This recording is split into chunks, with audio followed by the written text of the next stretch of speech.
आंथ' बिदि माबा खालामनाया हौवासा आरो हिन्जावसानि गाराङावहायथ' आं खननाया जायो गोबाङानो नाथाय रायजोफोराबो गोबां बिदिनो सापर्ट खालामदों माखासे सोरबा बिदिनो थायो गोबां गेजेरावनो थेवब्लाबो जे आं बुंनो सानो माने सोलोंनायावहाय माने रावबो माबा गावनि गोसोआवहाय मोनसे माबा लानो नाङा बा सोलोंनो हायो माने बयहाबो खननायनि मोन्थाय दङ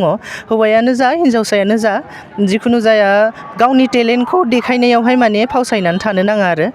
बेखौनो आं बुंनो सानो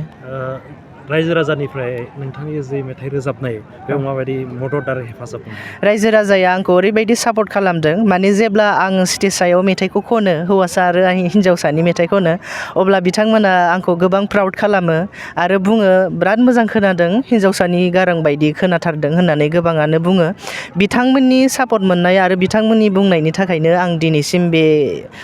बिसिम लेभेलाव फैनो हादों बिनिखायनो आं दासिमबो खालामबाय दं आरो नाजालांबाय थागोन इयुनावबो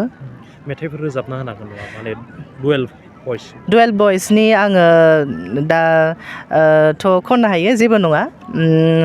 दहायनि खननायनि अनगायैबो आङो माने बैसागु मेथाइ आंनि दङमोन बैसागु मेथाइखौ आङो जेब्ला स्टार्टिं आं हारसिंनो हौवासा आरो हिन्जावसानि खनदोंमोन खौवौ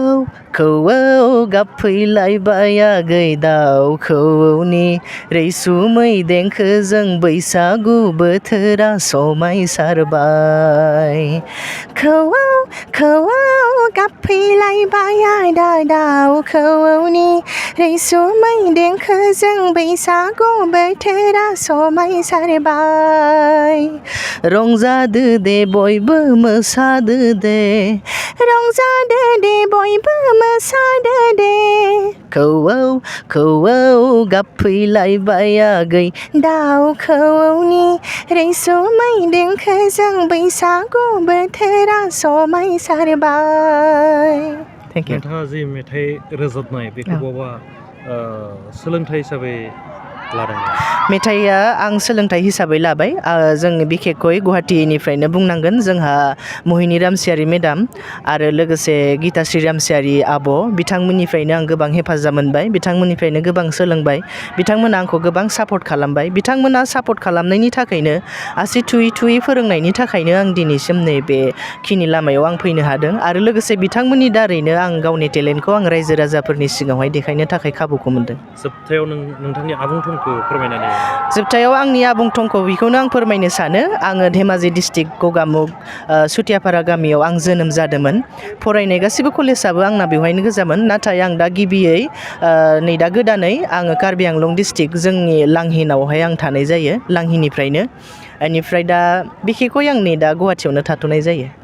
आसामनि जायखिजाया जायगायावनो नोंथांखौ मेथाइ रोजाबनो जुदि लेंहरोब्ला नोंथाङा फैगोन ना फैया फैगोन डेफिनेटलि फैगोन सार मानो फैया जानो बिथांमोना जेसेबांखिनि आंखौ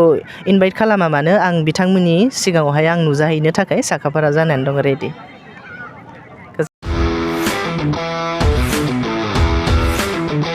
गोजोनथाव खौरां टिभिएसनि गारि लानो गोसो गुदुं जानाय सुबुंफोरनि थाखाय मोनसे गोजोनथाव खौरां चिरां जिल्ला बिजनीनि बागुरुम्बा टिभिएस गारि श'रुमा नोंथांमोननि थाखाय दुर्गा फुजानि धामाका अफार लानानै फैदों बाइक आरो स्कुटि गारि सालायनो मोजां मोनग्रा रायजो राजाफोरनि थाखाय बागुरुम्बा टिभिएस गारि श'रुमा धामाका अफार होना नोंथांमोननि गेजेराव मोनसे मोजां खाबु होगासिनो दं बिजनी स्टेट बेंकनि साखाथिनि CRPF केम्पनि उल्था सोनाब फारसे थानाय बागुरुम्बा टिभिएस श'रुमाव डाउन पेमेन्ट होनानै नोंथाङा टिभिएसनि गारि लानो हागोन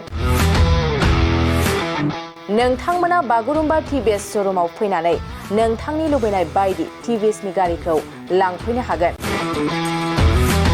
टिभिएसनि गारि सालायनो मोजां मोनग्रा रायजो राजाफोरनि थाखाय बागुरुम्बा टिभिएस श'रुमा बेनि अनगायैबो गोबां मोजां मोजां अफार लाबोदों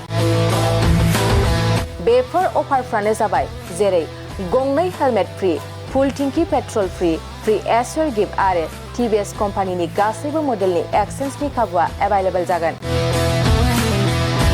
आरोबाव गुबुन मोनसे मोजां खाबुआ जादों फाइनान्स लागिरिफ्रा डाउन पेमेन्ट होनानै खम बेसेनाव टिभिएस कम्पानिनि गारिखौ लानो हागोन